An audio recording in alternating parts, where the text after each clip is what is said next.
جب تک یہ دنیا رہے گی تیرا ذکر اس دنیا کے مطابق، بعد میں بھی ہے، یہ نہیں کہ بعد میں ختم ہو جائے گا، نہیں، اس وقت دنیا کی بات کر رہے ہیں، جب تک یہ موجود ہے تیرا ذکر بھی رہے گا۔ پتہ چلا ٹائم کی لمٹ کو ختم کر دیا، ٹائم کی محدودیت کو ختم کر دیا، اور یہ بھی ساتھ ہی کہا کہ اس کے لیے کوئی خاص جگہ بھی معین نہیں ہے، معین جگہ کی بھی لمیٹیشنز کو ختم کر دیا، یعنی زمان و مکان دونوں کی محدودیت کو ہٹا دیا۔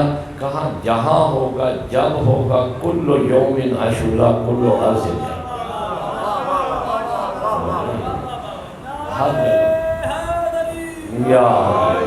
ہر دن، ہر یوم، ہر وقت، ہر لمحہ، اگر انسان ایک خطے کے سو جائیں گے دوسرے جاگ جائیں گے، دوسرے جاگ جائیں گے، پھر تیسرے یہ سو جائیں گے، اگلے جاگ جائیں گے۔ اگر سبھی، اللہ نہ کرے ایسا نہیں ہے ویسے، اگر سبھی غافل ہو گئے یا مثلا کم رنگ ہو گئے یا مجبوریوں کی وجہ سے کوئی وقت ایسے بھی گزرے ہی ہوں گے، تو اب تو ماشاءاللہ بہترین وقت تشیع پہ گزر رہا ہے۔ ہو سکتا ہے کوئی ایسا زمانہ ہو یا کوئی ایسا شہر ہو کہ جہاں پہ کوئی ایسے افراد نہ عذاب وبا کر سکتے ہوں، تو اللہ اس وقت فرشتوں کو معین کر دیتا، اور فرشتوں کو معین کرتا ہے، اور فرشتوں کی باقاعدہ ڈیوٹی لگی رہتی ہے، بلکہ ڈیوٹی اللہ نہیں لگاتا، وہ اپنی ڈیوٹی خود لگواتے ہیں، وہ خود اپنی ڈیوٹی لگواتے ہیں، بلکہ ریکویسٹ کرتے ہیں کہ یا اللہ ہمیں بھی موقع دے کہ ہم بھی کربلا چلے جائیں۔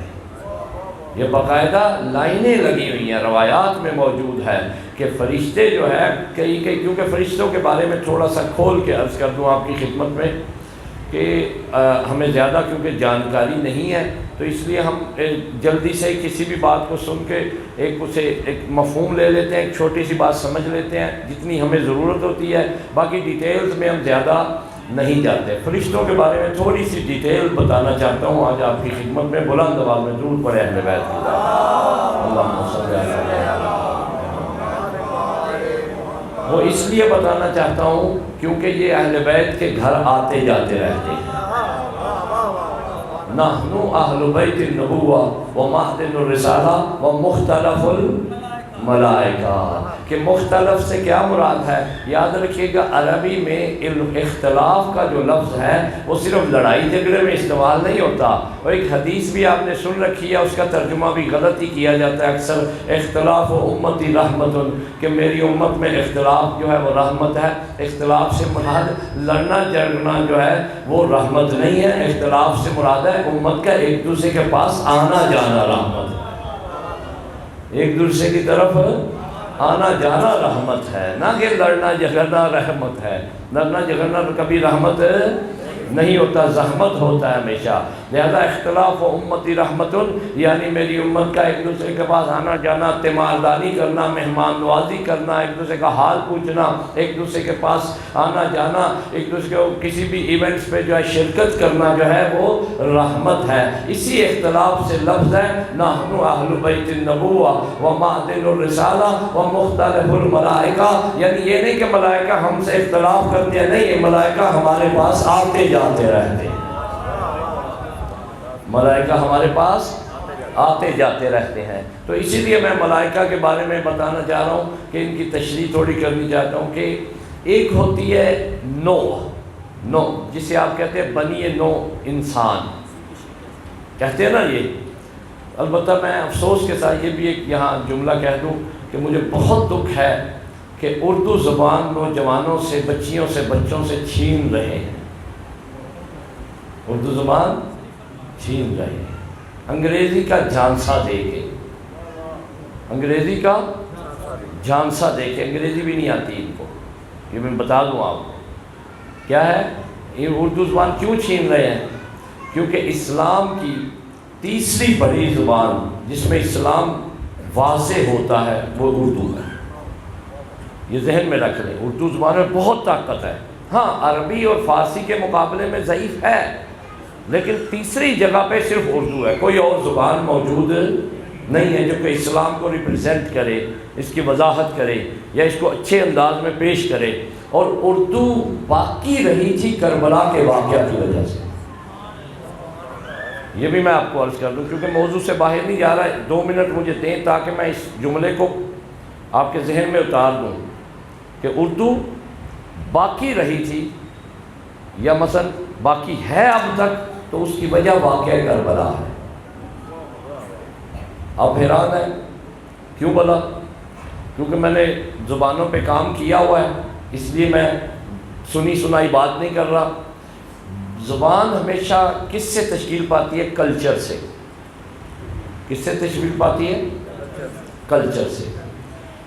کلچر میں جو سوسائٹی میں جو فرہنگ اسے فارسی میں کہتے ہیں، جب اس میں کوئی الفاظ بولے جاتے ہیں تو ان کو اٹھا کے استعمال کیا جاتا ہے، اور وہی جو ہے وہ پھر زبان بن جاتے ہیں، اور لوگ پوچھتے ہیں جا کے کہ اس کو کیا کہتے ہیں، اس کو کیا کہتے ہیں، تو اس کی پھر لغت بن جاتی ہے۔ ڈکشنری جو لکھی جاتی ہے وہ کوئی الہام نہیں ہوتا کسی بندے پہ، یا کوئی وحی نازل نہیں ہوتی، بلکہ وہ معاشرے میں جا کے چیزوں کا یہ کیا ہے، مائک لکھ دیا، مائک ہے۔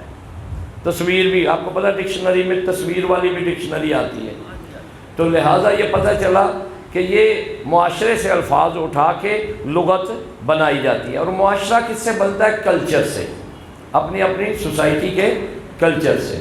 لہٰذا اردو زبان جب بنی ہے تو اردو زبان کو، ہر زبان کو زندہ رہنے کے لیے، اس کے بیان کرنے کے لیے ایک مین سبجیکٹ کی ضرورت ہوتی ہے۔ کس کی ضرورت ہوتی ہے؟ مثلا ایک موضوع کی ضرورت ہوتی ہے۔ میں کہوں آپ تقریر کریں، آپ کہیں قبلہ کس موضوع پہ کروں؟ مجھے کوئی موضوع تو دے نا۔ میں کہوں ذاکر صاحب سے بند لکھیں، بند بیان کریں، شعر و شاعری کریں، تو آپ کہیں گے کوئی ٹاپک تو دے نا مجھے آپ۔ میرے پاس ٹاپک ہوگا تو میں اس پہ لکھوں گا۔ سٹوری لکھنی ہو، کسی نے کوئی شعر لکھنا ہو، کوئی نثر لکھنی ہو، کوئی اس نے داستان لکھنی ہو، کوئی اس نے اور سب کچھ لکھنا ہو، وہ کس سے لکھے گا؟ سبجیکٹ کی وجہ سے، موضوع کی وجہ سے۔ اس لیے کیونکہ موضوع کے بغیر وہ الفاظ تشکیل نہیں پا سکتے، اور جتنا وسیع موضوع ہوگا، جتنا بڑا موضوع ہوگا، اتنا ہی وہ زبان کی سپورٹ کرے گا۔ جب اردو نے دیکھا کہ کائنات میں گھوم کے کہ کربلا سے بڑا کوئی واقعہ ہی نہیں ہے کہ جو ہمیں موضوع دے سکے، کربلا سے بڑا واقعہ نہیں ہے، جس میں رشتے موجود ہیں، جس میں عقیدہ موجود ہے، جس میں تمام عقائد موجود ہیں، جس میں محبت موجود ہے، احساس موجود ہے، جس میں عاطفہ موجود ہے، جس میں ادب موجود ہے، جس میں احترام موجود ہے، جس میں بہن بھائی کا رشتہ ہے، جس میں بھائی بھائی کا رشتہ ہے، جس میں باپ بیٹے کا رشتہ ہے، جس میں شدت موسم ہے، جس میں شدت کرب ہے، جس میں شدت بلا ہے، جس سے شدت پیاس ہے، جس میں شدت بھوک ہے، جس سے شدت سفر ہے، جس میں شدت جنگ ہے، جس میں شدت سفر ہے۔ یہ موضوع کہاں سے لاتی اردو؟ اردو کے پاس کہاں سے یہ موضوع آتے؟ کیونکہ میں نے عرض کیا کلچر سے بنتی ہے۔ کلچر اگر پیچھے جائیں تو قوموں کی کلچر ہوتے ہیں، قوموں کے اعتبار سے دیکھا جائے تو پیچھے ہندوازم تھی، مسلمان تو بعد میں بنے تھے، اور ہندوازم سے تو بنانا نہیں تھا کچھ، کیونکہ وہ تو مذہب کے خلاف ہو جاتا، وہ مورتیوں کی کہانیاں بن جاتی جو اکثر آپ انڈیا کے چینلز پہ سنتے ہیں، درست ہے؟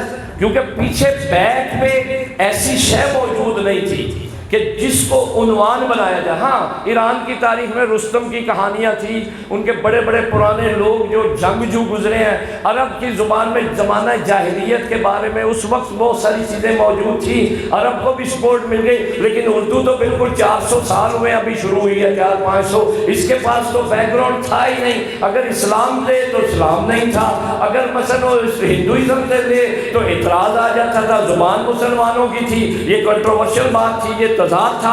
اس لیے اردو نے کہا مجھے بچانے والی ایک ہی جگہ ہے، وہ کربلا ہے۔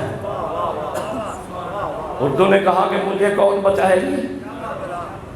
کربلا بچائے گی، مجھے ٹیکسٹ دے گی کربلا، مجھے ہمت دے گی کربلا، مجھے الفاظ دے گی کربلا، مجھے احساسات دے گی کربلا، مجھے شعر دے گی کربلا، مجھے نثر دے گی کربلا، مجھے مرثیہ دے گی کربلا، مجھے منقبت دے گی کربلا۔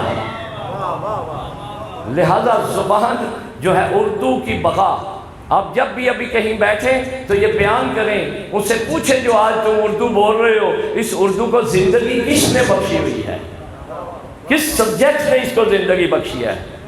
وہ کربلا ہے جس کو زبان نے سنبھال لیا ہے۔ اسی لیے یہ دشمنی ہے اردو سے استعمال کی کہ اس کو ہٹایا جائے۔ آپ یقین مانے جوش ملیح آبادی رحمۃ اللہ علیہ، میر انیس رحمۃ اللہ علیہ، اور اسی طرح میں بھی کربلا گیا تھا، میں نے ایک دن مخصوص ان شعراء اور ادباء کے لیے سید الشہداء کے دربار میں گزارا کہ ان کی طرف میں زیارت پڑھ رہا ہوں، خدا کی قسم۔ اللہم صلی علی محمد وآل محمد وآل۔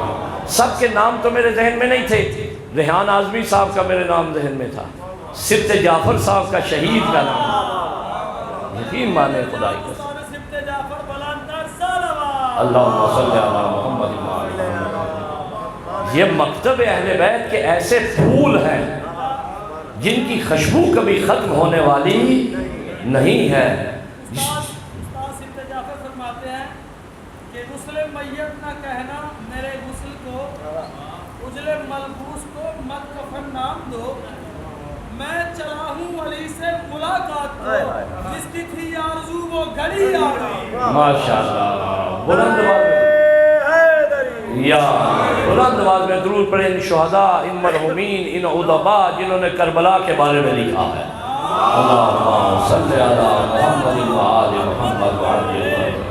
لہذا استعمال کی سازش ہے کہ آپ کی بچوں سے یہ زبان چھین لی جائے۔ آج مجھے دکھ ہوتا ہے، آج میں ابھی تھوڑی دیر پہلے گاڑی میں بیٹھ کے دیکھ رہا تھا تو کسی نے لکھا ہوتا ہے اہل بیعت، اہل بیت ہے، وہ بیعت ہے، بے یہ عین تے، بیعت کرنا، اور بیت بے یہ تے ہے، یعنی یہ میں دیکھ کے ایک طرف سے مجھے ہنسی آئی کہ بھئی یہ کیا ہے، اور دوسرے سے افسوس اور اصلی بات جو ہے تعصب ہوا کہ ہمارے جوانوں سے، ہماری بچیوں سے کالجز میں، یونیورسٹیز میں انگریزی کا جھانسا دے کر زبان چھینی جا رہی ہے۔ زبان نہیں چھینی جا رہی، آپ سے کربلا دور کیا جا رہا ہے تاکہ آپ کچھ آئندہ لکھ نہ سکیں، آپ ادیب نہ بن سکیں، آپ شاعر نہ بن سکیں۔ اور یہ یاد رکھیے گا، بعض اوقات ہمارے ذہن میں خیال آتا ہے اتنے بڑے لوگ لکھ گئے ہیں، اب میں نے کیا لکھنا ہے؟ یہ یاد رکھیں کربلا قرآن سے ملتا ہے، قرآن کی بھی صفت ہے کل یوم ہوا فی شان، ہر دن اس کے تازگی پائی جاتی ہے، کربلا میں بھی ہر دن تازگی پائی جاتی ہے۔ کربلا کا ٹیکسٹ کبھی پرانا نہیں ہوتا، کربلا کا مضمون کبھی پرانا نہیں ہوتا، اس کو اضافہ کرنے کی، نیا کرنے کی ضرورت، بلکہ نیا کروں تو آپ کہیں گے مولانا یہ نیا کہاں سے پڑھ دیا ہے، ہمیں یہ قابل قبول نہیں ہے۔ ہمیں وہی سنائیں کہ جو اصلی ہے، جو پرانا ہے، اس پرانے میں اللہ نے قرآن کی آیات کی طرح اتنی تازگی رکھ دی ہے کہ آپ جب بھی چاہتے ہیں نیا مشکوک ہوتا ہے، پرانا آپ کے دل کو جلا دیتا ہے، وہی جگہ دیتا ہے۔ لہذا عزیزان محترم، میں اپنے موضوع پہ واپس کہ ایک ہے نو، ایک نو ہے، کیونکہ یہ اردو کا لفظ ہے، اس کا میں ترجمہ کر رہے کلاسیفیکیشن، یعنی کہ کلاسیفائیڈ کرنا، انواع ہے، انگلش میں یہ لفظ تقریباً جو ہے اس میں آتا ہے۔ بنی نوع انسان، کہ انسان ایک نوع کے نیچے آتا ہے۔ نوع حیوان، اس میں سارے حیوان آ جاتے ہیں۔ نوع مثلا جن، اس میں سارے جنات آ جاتے ہیں۔ یعنی اللہ تعالیٰ نے مخلوق کی مختلف انواع بنائی ہیں۔ نوع کی جمع کیا ہے؟ انواع۔ لہذا بنی نوع انسان، بنی نوع حیوان، اسی طرح جنات، اسی طرح اور مخلوقات، پرندوں کی ایک انواع ہے۔ دریا کے اندر، سمندر کے اندر جو مچھلیاں ہیں ان کی کئی انواع ہیں۔ لہذا ایک نوع کے اندر اربوں افراد ہوتے ہیں۔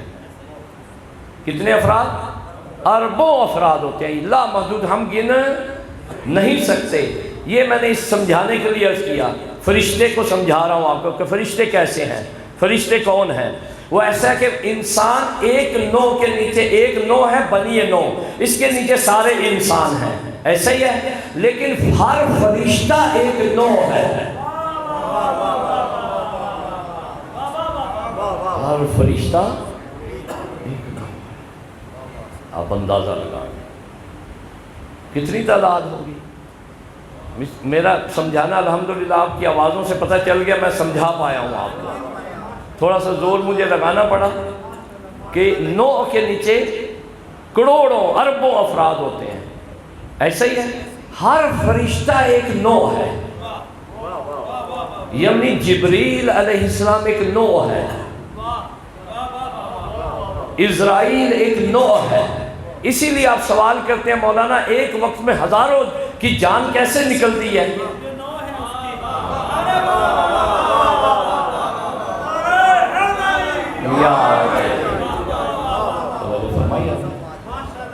آج یہ مسئلہ آپ کا حل ہو گیا، کیونکہ اصل کو آپ جان چکے ہیں، حل ہو گیا نا۔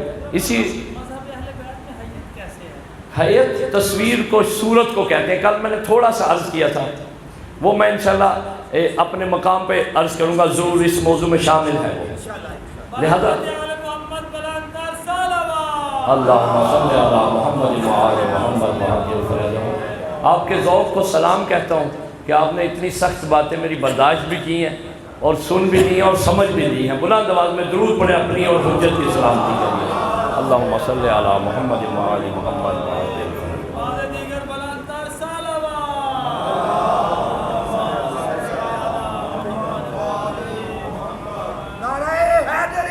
یا اب اپنے موضوع پہ ہم واپس پہنچ چکے کہ ایک نو، ہر فرشتہ ایک نو ہے۔ جب ایک فرشتہ چاہے گا کہ میں سید الشہداء کے دربار میں آؤں،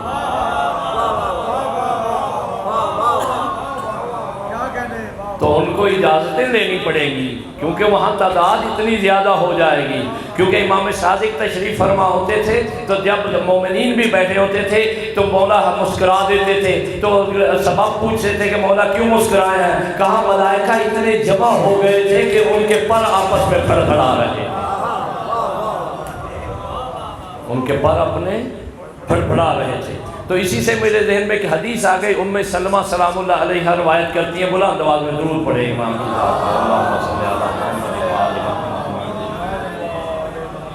فرماتی ہیں ما قوم اجتمعوا، قال رسول اللہ، رسول اللہ نے فرمایا ما قوم اجتمعوا یذکرون فضل علی ابن ابی طالب، کہ اگر کوئی قوم بیٹھ جائے ایک جگہ پہ جمع ہو جائے تو اس وقت علی کی ایک فضیلت بیان کرے،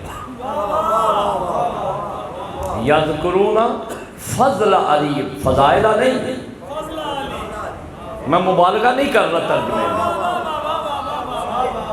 ترجمے میں میں نے مبالغہ نہیں کیا، اپنی طرف سے نہیں کیا۔ ما قوم اجتمعوا، جو قوم جمع ہو جائے، وَيَذْكَرُونَ، اور ذکر کرے، فضل، ایک فضائل، ایک فضیلت، فضائل نہیں، ایک ہمیشہ فضیلت، ایک فضیلت، درست ہے، ایک فضل بیان کرے علی کی، حبتت علیہم الملائکہ۔ حدیث کتاب، یا آپ حدیث کتاب پڑھتے ہیں نا، اس میں یہ لفظ ہے، ایک ہوتا ہے حبوط، ایک ہوتا ہے نزول، دونوں عربی کے لفظ ہیں۔ ایک ہوتا ہے نازل ہونا، درست ہے، ایک ہوتا ہے حبتا، یہ حبتا جبریل و امین، یہ حدیث قصہ میں آپ پڑھتے ہیں۔ نازلہ نہیں کہا وہاں پہ، نازلہ نہیں کہا، حتی نازلہ بھی یہی ہے اور حبتا ہے، اس دونوں میں عربی زبان میں واقعی میں نے بی آنر کیا نا، جب عربی میں ایم فل کر رہا تھا تو مجھے صرف اس لیے میں نے پیچھے دوبارہ ریورس دوبارہ کیا دوسرا بے آنر کرنے کے لیے، عربی کے لیے، تاکہ مجھے عربی کی جو لذات ہیں لفظوں کی وہ میں پا سکوں کہ کس قدر طاقت اس میں موجود ہے۔ اللہ نے بے سود نہیں قرآن اس میں نازل کیا، اور اہل بیت کی زبان میں ایسے ہی نہیں اس کو قرار دیا، جو عربی کی وجہ، ائمہ فرماتے ہیں عربی کی وجہ سے ہم ایسے عوالم کی زبان جانتے ہیں جو کوئی جان ہی نہیں سکتا ہے۔ 70 70,000 عوالم کی زبان میں علی جانتا ہوں۔ اللہم صلی علی محمد وآل محمد وعجل فرجہ۔ حبتت علیہم الملائکہ، ان پر ملائکہ آ جاتے ہیں، اتر آتے ہیں۔ اور عربی میں جب پلین لینڈ کرتا ہے تو اس کو حبوت کہتے ہیں۔ جب آپ زیارت پہ گئے ہوں گے یا سفر پہ گئے ہوں گے تو عرب ایئر لائن جو ہے وہ اناؤنسمنٹ کرتی ہے، تو لینڈنگ کے ٹائم پہ وہ کہتے ہیں کہ لقد حبت الطیارۃ، طیارہ جو ہے وہ کیا ہے، حبوت کر چکا ہے یا کرنے لگا ہے، یہ خبر دے رہے ہوتے ہیں۔ یہ لفظ حبوت ہے۔ آپ خود سمجھ لیں کہ نازل ہونا کیا ہوتا ہے کہ ایک مقام سے دوسرے مقام پہ آنا، تیسرے مقام پہ آنا، ذہنی طور پر یا قلبی طور پر۔ نزل بہ روح الامین علی قلبک، ہم نے اس قرآن کو روح الامین کے ذریعے آپ کے دل پہ نازل کیا ہے۔ یعنی یہ نہیں کہ جسمانی طور پہ رکھا ہے، یعنی آپ کے اس دنیا کے مطابق آپ کو قرآن بنا کے دیا ہے، یہ نازل ہے۔ اور حبتہ کیا ہے کہ ایسے نیچے اترنا، جسمانی طور پر فزیکل اعتبار سے جو ہے وہ نیچے اترنا۔ اس لیے طیارے کے لیے بھی یہی لفظ استعمال کرتے ہیں کہ وہ لینڈ کر گیا۔ لہذا اس میں انگلش میں اگر جائیں گے آپ کہ ملائکہ لینڈ کرتے ہیں، ان کی لینڈنگ ہوتی ہے۔ کہاں پہ؟ جہاں پہ علی کی ایک فضیلت بیان کرنے والے جمع ہوتے ہیں۔ اور بیان میں کمال دیکھیں گے، حدیث میں کہا ما قوم اجتمعوا، جو قوم جمع ہے، ایک فرد نہیں ہوتا، قوم جمع ہے، جو قوم جمع ہو جائے، یعنی رسول بشارت دے رہے ہیں کہ ایک ایسی قوم آئے گی وہ علی کی ایک بھی فضیلت اگر سنے گی جمع ہو جائے گی۔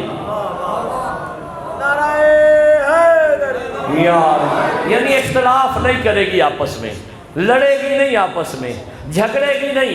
اس لیے ہم تشیع کو تو لڑنا چاہیے ہی نہیں ہے، خاص طور پہ علی کی ذات پہ تو بالکل ہی نہیں جھگڑنا چاہیے، علی کی ذات پہ بالکل ہی نہیں جھگڑنا چاہیے۔ رسول اللہ نے فرما دیا حبتت علیہم الملائکہ حتی تحب بہم۔ اگلا جملہ ہے، کیونکہ عربی کے اندر ایک حسن ہوتا ہے بڑا، کہ جب وہ ملائکہ آ جاتے ہیں، نازل ہو جاتے ہیں، وارد ہو جاتے ہیں، زمین کے ساتھ آج کے لگ جاتے ہیں، اور وہ اس قوم کے ہر بندے سے محبت شروع کر دیتے ہیں۔ حتی تحب بہم، حب یحب، حب سے ہے یہ، حتی تحب بہم، اس سے کیا ہم محبت شروع کرتے ہیں۔ اور محبت کرتے ہیں، بچہ ہوتا ہے نا، آپ بچے کو دیکھتے ہیں، کسی کے گھر پہ جائیں تو شروع میں بچہ ادھر ادھر نظریں چرا کے دیکھتا ہے، تو آپ کے پاس ٹافی یا کوئی شیرینی ہو یا اس کی مرضی کی کوئی چیز ہو تو آہستہ آہستہ ساتھ ساتھ لگنا شروع ہو جاتا ہے، پھر گود میں بیٹھنا شروع ہو جاتا ہے، یعنی تھوڑی تھوڑی محبت شروع ہو جاتی ہے۔ جو بالکل یہی سین بتا رہے ہیں کہ ملائکہ آ جاتے ہیں، پہلے بیٹھتے ہیں، پھر کیونکہ فضیلت سنتے ہیں، پھر آہستہ آہستہ مومنوں کے قریب ہونا شروع ہو جاتے ہیں، یا آہستہ آہستہ قریب ہونا شروع ہو جاتے ہیں۔ قریب ہونے کے بعد اپنے پر بہانے سے مس کرنا شروع کر دیتے ہیں، بہانے سے اپنے آپ کو مس کرنا شروع کر دیتے ہیں، اور مس کر کے جب یہ مولا فرماتے ہیں، رسول اللہ فرماتے ہیں، اور جب یہ ذکر فضل علی ابن ابی طالب کر کے چلے جاتے ہیں، اپنے اپنے گھروں کو لوٹ جاتے ہیں، یہ ملائکہ اورجا علی السماء، یہ آسمانوں پہ واپس چلے جاتے ہیں۔ جب آسمانوں پہ واپس جاتے ہیں تو وہاں جا کے دوسرے ملائکہ سے ملاقات کرتے ہیں۔ ملائکہ کہتے ہیں نحن نشم رائحۃ، کہ ہم تم سے ایک ایسی خوشبو سونگھ رہے ہیں، حتی لا نشم، حتیٰ کہ ہم خود سے نہیں محسوس کر رہے ہیں، تم سے جو ہے کر رہے ہیں لیکن خود سے وہ نہیں محسوس کر رہے، تم کہاں سے آئے ہو؟ جیسے آپ آتے ہیں گھر میں تو گھر میں بچے ہوتے ہیں، گھر والے ہوتے ہیں، تو والدہ ہوتی ہے، وہ کہتی ہے کہاں سے آ رہے ہو؟ کہاں باہر سے آ رہا ہوں۔ کیا تمہارے منہ سے کھانے کی خوشبو آ رہی ہے؟ کیا کھا کے آ رہے ہو؟ سمجھ رہے یا نہیں؟ کیا استعمال کیا تم نے، یا کہاں سے آ رہے ہو؟ تو یہ ایک پہچان ہوتی ہے، یہ سوال ہوتا ہے۔ تو ملائکہ بھی پوچھتے ہیں کہاں سے آ رہے ہو تم، کہاں سے آ رہے ہو؟ تو یہ کہتے ہیں ہم وہاں تھے جہاں علی کی ایک فضیلت پڑھی گئی ہے۔ یا اللہم صلی علی محمد، توجہ ہے نا؟ اللہم صلی علی محمد وآل محمد۔ اب یہ ملائکہ اللہ سے رابطہ کرتے ہیں، رسول فرماتے ہیں، یہ کہتے ہیں یا اللہ اب تو وہ محفل برخاست ہو چکی ہے، تو یہ تو خوشبو لے آئے ہیں، تو ہم کیا کریں؟ کہا تمہیں بھی اجازت ہے، تمہیں بھی جاؤ، تم بھی جاؤ۔ کہا کہاں جائیں؟ وہ تو بندے تو چلے گئے ہیں، اٹھ گئے ہیں وہ اپنے مقام سے۔ کہا وہاں جا کے زمین سے اپنے پر مس، زمین سے پر مس کرو، ایک واسطے سے وہی خوشبو تمہیں بھی مل جائے گی، ایک واسطے سے وہ خوشبو تمہیں مل جائے گی۔ پتہ یہ چلا اگر ایک فضیلت کا ارض و سما میں یہ اثر ہے تو علی کے سیرت پر عمل کرنے کا کیا اثر ہوگا۔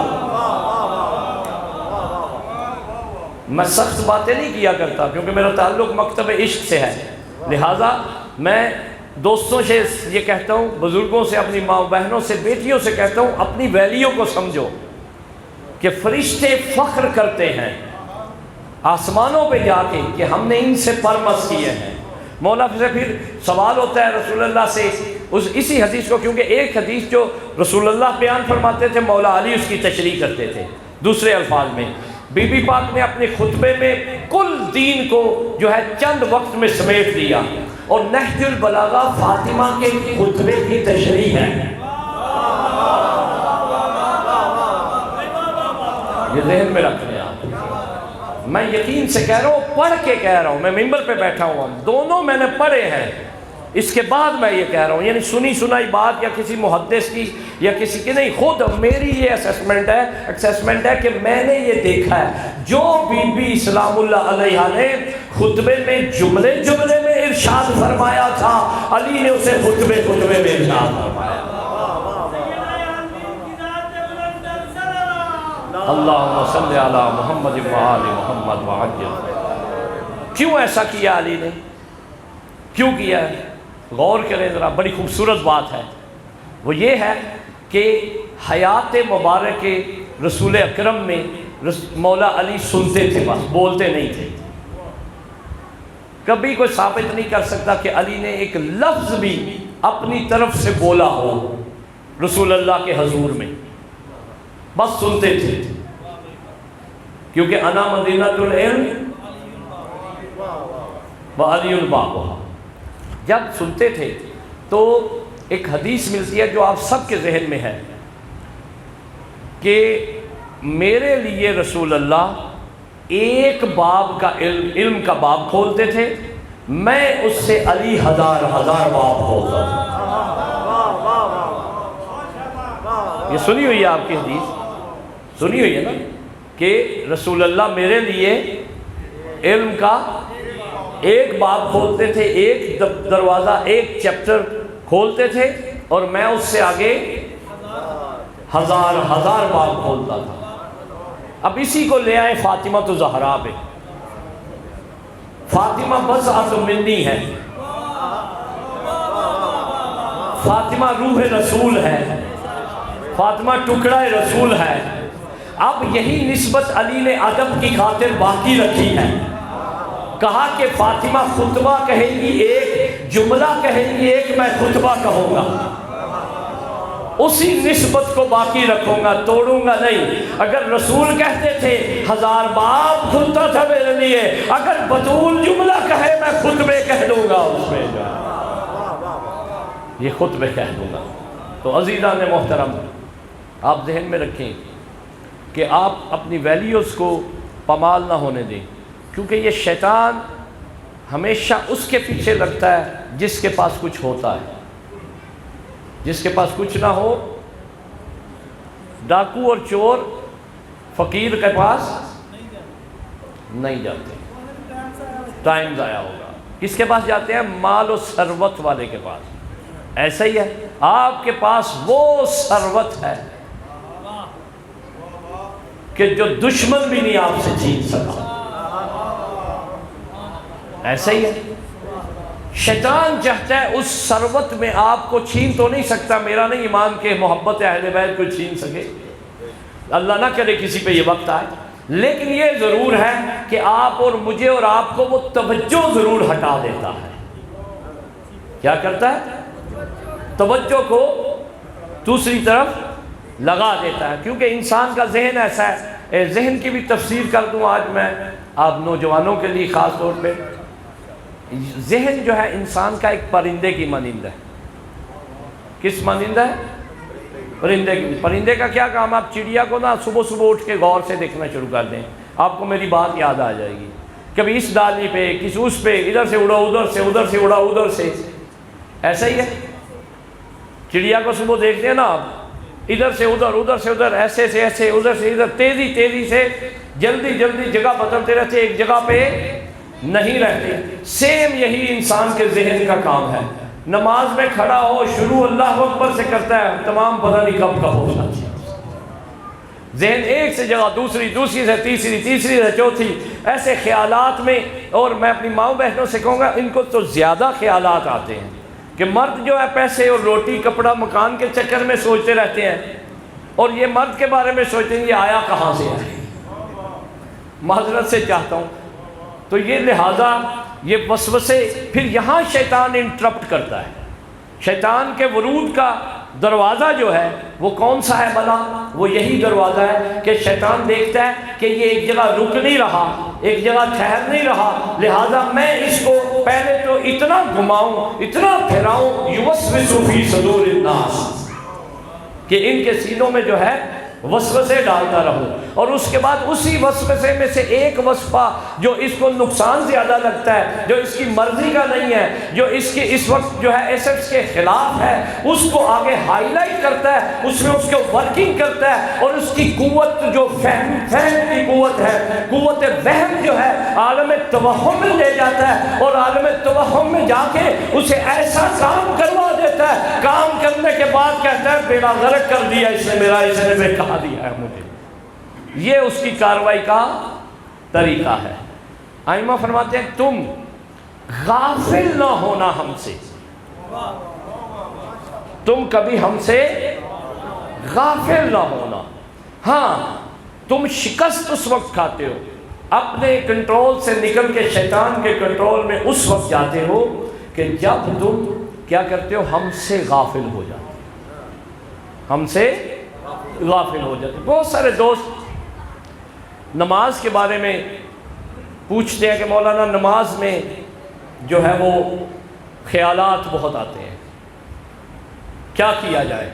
نماز میں کھڑے ہوتے ہیں، کبھی رکعتیں بھول جاتی ہیں، کبھی سجود بھول جاتے ہیں، کبھی رکوع بھول جاتے ہیں. اصل میں یہ ایک جملے میں اگر کہوں، یہ سب کچھ غدیر کے انکار کی وجہ سے ہے. آپ کہیں گے یہ آپ نے کیا کہہ دیا، غدیر کجا، میری شخص کی نماز کجا. اگر غدیر پہ عمل ہوتا، حکومت علی کی ہوتی، وہاں پہ انسان ان کھپاڑوں میں نہ پڑتا، رزق اس کے قدموں میں خود ہی آ جاتا، مسائل اس کے خود ہی حل ہو جاتے، عدالت قائم ہو جاتی. تو عقل انسانی اس ذلتوں اور رسوائیوں میں بھٹکنے کی بجائے عروج کرتی. کہاں کرتی؟ عروج کرتی. فضول سوچے. آپ دیکھ لیں کہ جو ہمارے خاندان کے لوگ یا ہمارے قریبی لوگ یورپ اور امریکہ میں گئے ہیں اور دیندار ہیں، روٹی کپڑا مکان اور یہ مسائل میں ان کی تھوڑی توجہ بہتر، ان کے سارے مسائل حل ہوئے ہیں. اب وہ وہاں سے فون کرتے ہیں، بتاؤ بھائی کس کی مدد کرنی ہے، میں یہاں تڑپ رہا ہوں، عزاداری کے لیے کتنے پیسے چاہیے، فلاں چیز کے لیے کیا چاہیے تمہیں. یہ کیوں ہوتا ہے؟ کیونکہ یہاں تھے تو ان کو شاید ہوش ہی نہیں تھی، اور وہاں گئے ہیں آسودگی آئی ہے، حالات ان کے بہتر آئے ہیں، تھے مومن دل سے. اب دل میں آتا ہے میں ان لوگوں میں کیا کروں گا تماشے بازیوں میں کب تک رہوں گا؟ میں تو حسین والا ہوں، مجھے حسین والے کام کر دے، مجھے حسین، یہ اس لیے یار، اسی لیے وہ آپ سے کہتے ہیں، آپ اکثر کہتے ہیں یار اتھے جا کے انہوں بڑا حیا آ گیا، یہ بڑا دیندار ہو گیا، اتھے سے ہمیں لگا پھر سی، سمجھ گئے یا نہیں؟ یہ طریقہ ہے۔ لہٰذا اگر حکومت حجت کی ہوتی، حکومت امام کی ہوتی، تو امام فرماتے ہیں دشمن سے یہ کلام ہے، امیر المومنین فرما رہے ہیں کہ اے شام کے حاکم، ظاہری حاکم، اے شام کے، اگر تم میری بیعت کر لیتے تو جو اس وقت تم زندگی گزار رہے ہو، اپنی بڑی شان زندگی کیا سمجھتے ہو کہ بڑی عالی زندگی ہے، اس سے کئی برابر ادنا سا غلام رہ کے میری رعایا میں زندگی گزارتے ہیں۔ یہ امیر المومنین فرما رہے ہیں کہ یہ جو ابھی زندگی گزار رہے ہو، اس سے بہتر زندگی گزارتے اگر میری رعایا میں ایک ادنا سے غلام ہوتے تو۔ ہمیں پتہ نہیں ہے اصل میں، اسی لیے ہمیں شعور سے پیچھے ہٹایا جا رہا ہے۔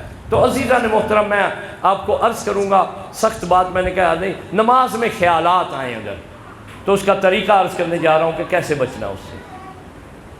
سب سے پہلے کچھ چیزیں ہوتی ہیں جو ایکسٹرنل ہوتی ہیں، باہر سے انسان اڈاپٹ کرتا ہے، یعنی باہر کی چیزیں ہوتی ہیں، اور کچھ چیزیں ہوتی ہیں جو اندر کی چیزیں ہوتی ہیں۔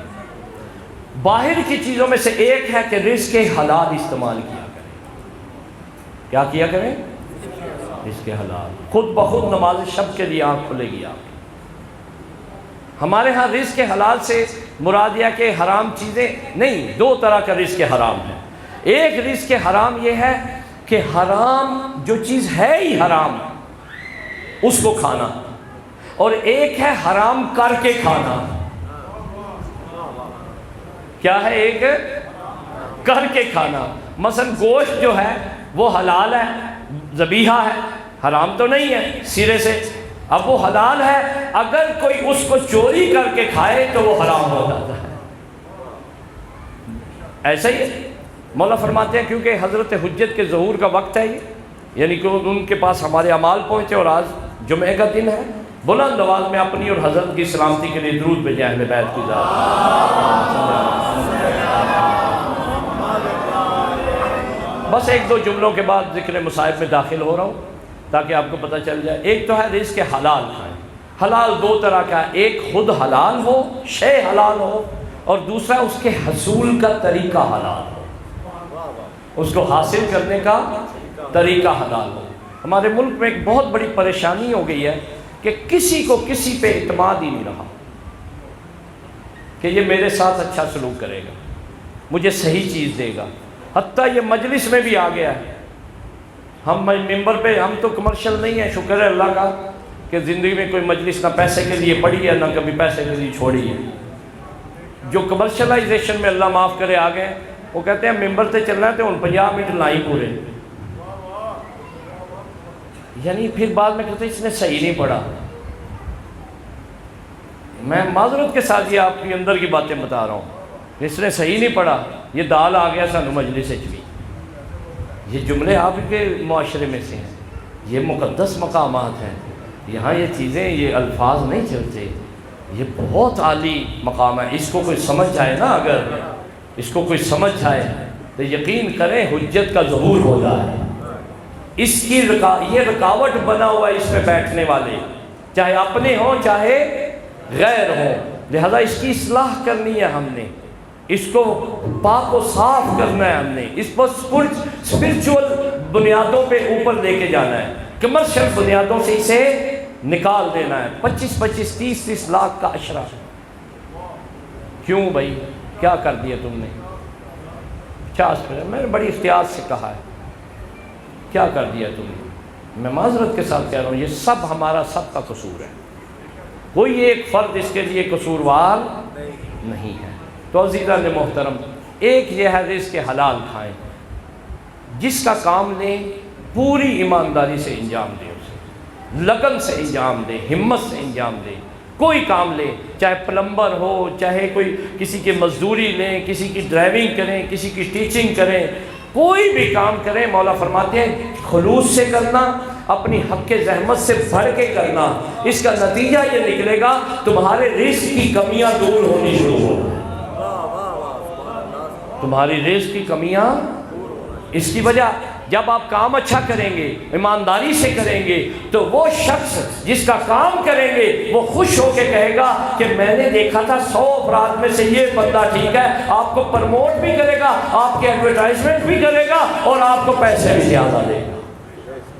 یہ ایکسٹرنل معاملہ تھا۔ انٹرنل کیا ہے نماز کو بچانے کے لیے؟ انٹرنل یہ ہے کہ آپ نماز کو ایسے پڑھیں جیسے میں اور آپ اس وقت گفتگو کر رہے ہیں۔ سمجھ گئے یا نہیں؟ میں آپ کو مخاطب، آپ میری طرف متوجہ ہیں۔ اب میں کیوں نہیں بول رہا، اگلا جملہ کیوں نہیں بول رہا میں؟ حتیٰ 1 گھنٹہ ہونے والا ہے، تقریباً 45 منٹ سے زیادہ ابو ہو گیا ہے کہ میں آپ سے گفتگو کر رہا ہوں، اور ایک بھی جملہ میرا ادھر ادھر نہیں گیا کہ میں کہوں کہ میں آگے کیا کہنا چاہ رہا تھا یا پیچھے میں کیا کہہ کے آیا ہوں۔ سارا میرے احاطے میں ہے اور آپ بھی سن رہے ہیں، آپ کے ذہن میں بھی موجود ہے۔ یہ کیوں ایسا ہے؟ کیونکہ ہم مخاطب ہیں ایک دوسرے سے۔ ہم کیا ہیں؟ مخاطب ہیں۔ مولا فرماتے ہیں اگر نماز کی لذت حاصل کرنی ہے، نماز کو بچانا ہے، تو صرف کھڑے ہو کے پڑھنا نہیں ہے، تم نے اللہ سے مخاطب ہو کے بات کرنی ہے۔ کیا کرنا ہے تم نے؟ کہنا بسم اللہ الرحمن الرحیم، ذہن میں یہ ہو، الحمدللہ رب العالمین الرحمن الرحیم مالک یوم الدین ایاک نعبد و ایاک نستعین اہدنا الصراط المستقیم۔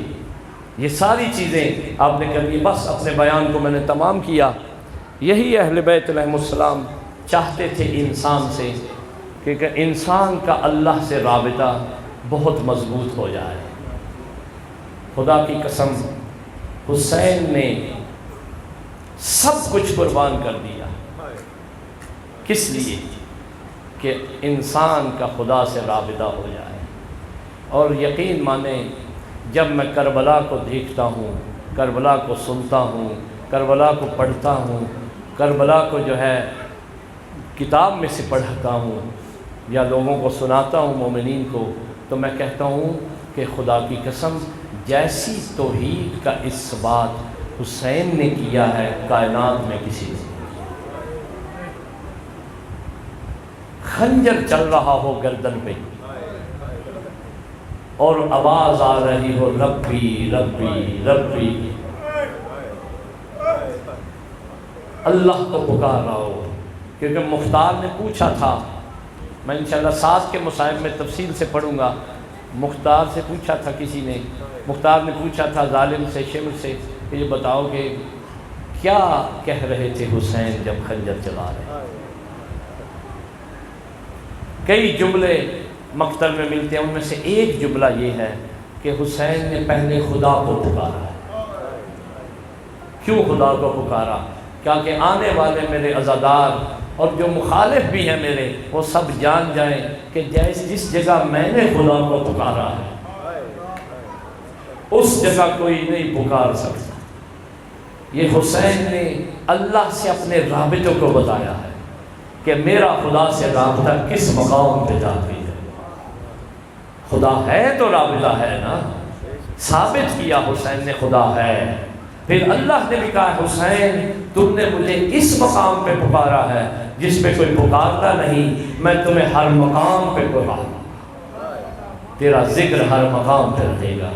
عزیزان محترم، اگر حسین نہ ہوتے تو دین نہ بچتا، توحید نہ بچتی، رسالت نہ بچتی، امامت نہ بچتی، نظریہ قیامت نہ بچتا، اصول دین فروع دین نہ بچتے اگر حسین نہ ہوتے، اور اگر زینب نہ ہوتی تو حسین نہ بچتے۔ اگر زینب نہ ہوتی تو حسین نہ بچتے۔ خدا کی قسم مکمل کیا ہے بی بی نے حسین کے مشن کو، 4 چاند لگا کے مکمل کیا ہے۔ بلکہ دوسرا جملہ جو علماء اس سے بھی بڑھ کے بولتے ہیں، کیا فرماتے ہیں؟ فرماتے ہیں کہ جب بی بی معظمہ نے حسین کے لاشے کو اٹھایا ہے نا مقتل گاہ میں، تو جو اللہ سے خطاب کر کے کہا ہے، کہا یا اللہ اللہم تقبل منی ھذا القربان، اے اللہ مجھ سے یہ قربانی قبول کر لے. یعنی حسین میری طرف سے قربانی ہے، یعنی بی بی نے قربان کیا حسین کو.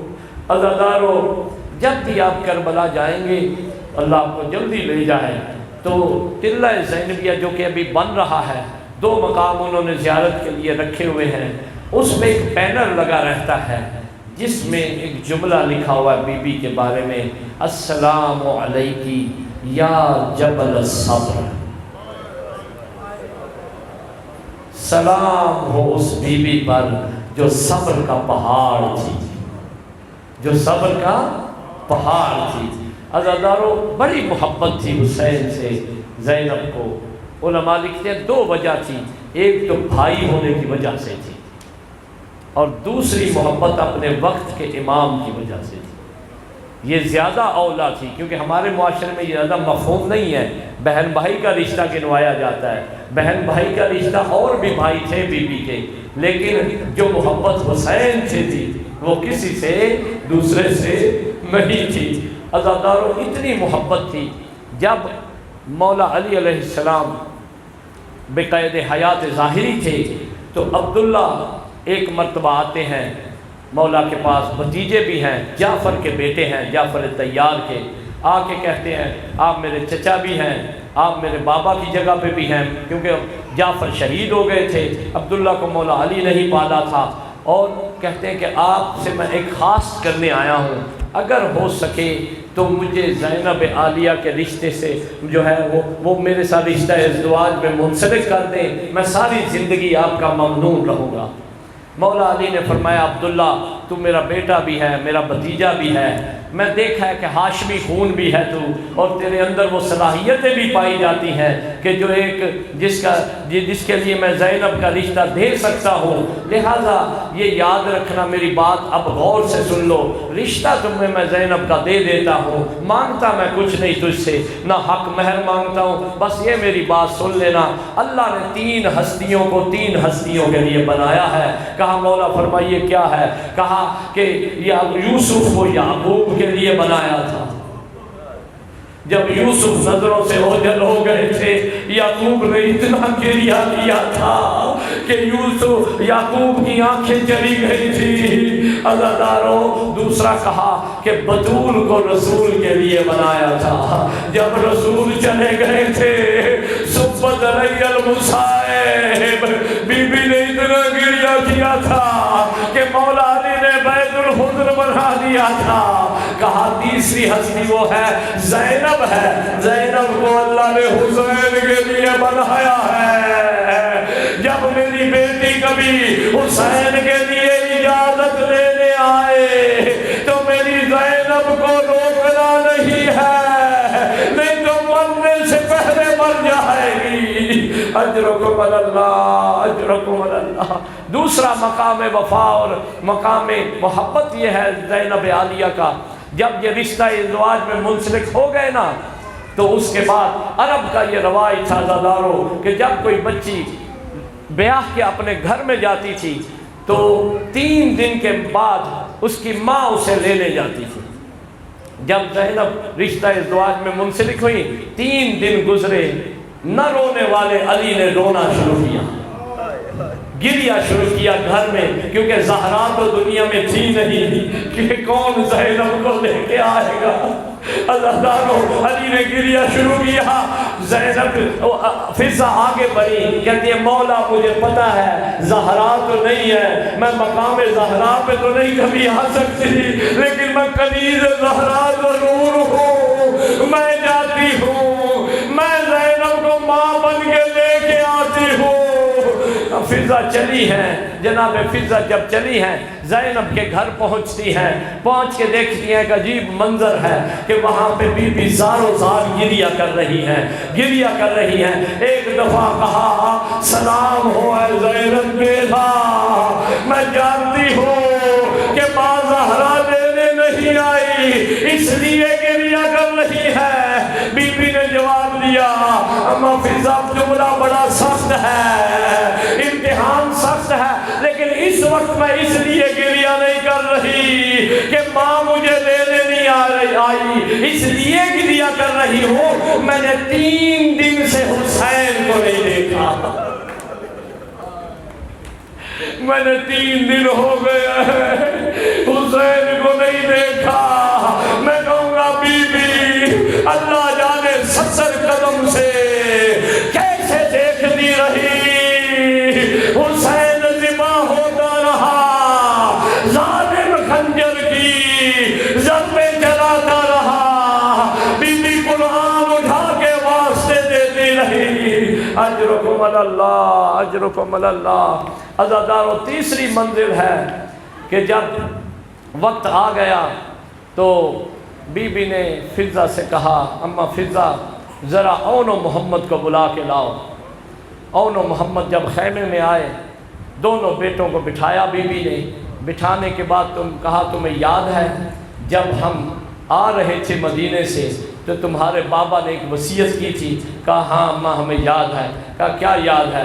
کہا یہ کہا تھا کہ جب ماموں پہ کبھی بھی مشکل آ جائے گی، ہمارے آقا حسین پہ مشکل آ جائے گی، آپ کے غریب بھائی پہ جب مشکل آ جائے گی تو ہمیں قربان کر دینا۔ تو کہا کیا ارادہ ہے؟ کہا ہم نے تو بڑی بار اجازت مانگی ہے، حسین مولا نے ہمیں اجازت نہیں دی۔ کہا ٹھہرو ذرا۔ کہا اما فضہ جاؤ حسین کو خیمے میں بلا کے لاؤ۔ جب مولا خیمے میں آئے ہیں بی بی نے روایت میں موجود ہے داہنا ہاتھ مولا کا پکڑا ہے، پکڑنے کے بعد ایک طرف لے گئی ہے بی بی، ایک دفعہ جا کے کہتے ہیں حسین میں نے زندگی میں تجھ سے کوئی سوال نہیں کیا، میں نے زندگی میں کبھی تم سے کوئی سوال نہیں کیا، کوئی شے نہیں مانگی، آج تم سے شے مانگنے جا رہی ہو۔ حسین نے کہا بہن خیال رکھنا پردیس میں ہوں، تیرا بھائی عالم غربت میں ہے۔ کہا میں کوئی دنیا کی چیز نہیں مانگ رہی، میرے بچوں کو موت کی اجازت دے دو، میرے اونو محمد کو مقتلگاہ کی اجازت دے دو۔ عزادارو اجازت کا ملنا تھا۔ زینب نے بچوں کو ایک اور درس دیا، کہا ہے بچوں تمہیں پتہ ہے تم جعفر طیار کے پوتے ہو، شجاعت کے مظہر ہو جعفر کے، اور مولا علی میرے بابا کے جو ہے وہ تمہارے نانا ہے، وہ ان کے نواسے ہو، یاد رکھنا ان دونوں خونوں کا اثر تم نے دکھانا ہے میدان میں۔ اللہ تعالیٰ یہ کہنا تھا کہ ایک دفعہ دونوں شہزادے تیار ہوئے، مولا نے دونوں شہزادوں کو گھوڑوں پہ سوار کیا، سوار کرنا تھا، ساری بیویوں نے حلقے بنائے، واہ غربتا واہ غربتا کی صدا بلند ہوئی، شہزادے چلنے لگے، مولا حسین نے روکا، روک کے کہا ہے میرے شہزادوں اکٹھے ہو کے جنگ کرنا، کمر سے کمر ملا کے رہنا، دشمن کو دور کرتے رہنا، آسانی سے جنگ کرو گے۔ جب دونوں شہزادے چلے مل مل کے جنگ کر رہے تھے، جب بھی جدا ہونے لگتے تھے چھوٹا شہزادہ کہتے تھا بھیا میرے قریب آ جاؤ تاکہ مل کے جنگ کرتے رہے۔ عزاداروں بڑے سارے ملعونوں کو انہوں نے فنار کیا۔ عمر سعد دیکھتا ہے، کہتا ہے کہ دیکھو اپنی فوج کو کہتا ہے دیکھو بچے ہیں، دونوں بچے ہیں، لیکن اتنے جو ہے تم تو بڑے بڑے بہادر ہو، کہاں گئی تمہاری شجاعت، کہاں گئی تمہاری بہادری؟ کہنے لگے یہ مل مل کے جنگ کر رہے ہیں۔ کہا ان کو جدا کرو، روایت کے الفاظ ہیں کہ لشکر نیزوں والا لایا گیا جو ان کے داخل کیا گیا درمیان میں، دونوں کو جدا کیا گیا، ایک ظالم نے نیزہ مارا، چھوٹے شہزادے کی کمر میں لگا، دوسرے نے تلوار ماری، شہزادہ زین سے زمین پہ آیا، کہتے اماں میرا سلام ہو، دوسرا شہزادہ جدا ہو گیا، دوسری جگہ زین سے زمین پہ آیا، عزادار و سر تن سے جدا کر دیا۔ ابھی میں زیارت کر کے آیا ہوں، اصل قبر پہ مجھے وہ لے گیا، مجھے اس نے تہ خانے میں لے جا کے دکھایا، کہا کہ یہ قبر ہے اون کی۔ میں نے اس سے پوچھا محمد کی قبر کہاں ہے؟ کہا ان کو جدا کیوں کر دیا تھا ظالموں نے، ایک کی قبر یہاں ہے، ایک کی قبر وہاں ہے۔ عزاداروں ایک مرتبہ جب 11 محرم کو لاشیں پڑے ہوئے تھے، بس آخری جملے ہیں، لاشیں پڑے ہوئے تھے بیویوں کو، اور امام سجاد کو صرف گزر کے ان لاشوں سے بین کہنے کا موقع ملا. خدا کی قسم زینب نے ہر شہید کے لیے نوحہ کہا ہے لیکن ان دو بچوں کے لیے نوحہ نہیں کہا ہے. جب گزر رہے تھے یہ دو لاشیں پڑے تھے, ہر لاش پہ بین پڑے ہیں. بین کیے زینب نے, یہ دو لاشیں حمید بن مسلم پوچھنا ہے کہ ان کی ماں مر گئی ہے جو ان میں کوئی بین نہیں کر رہا. امام سجاد نے گلے سے لگائے, یہ تو میری پھپھی کی نشانیاں ہیں. زینب کی آواز آئی, سجاد ہم نے صدقہ کر دیا ہے. اللہ لعنت اللہ علی القوم الظالمین وسیعلم اللہ.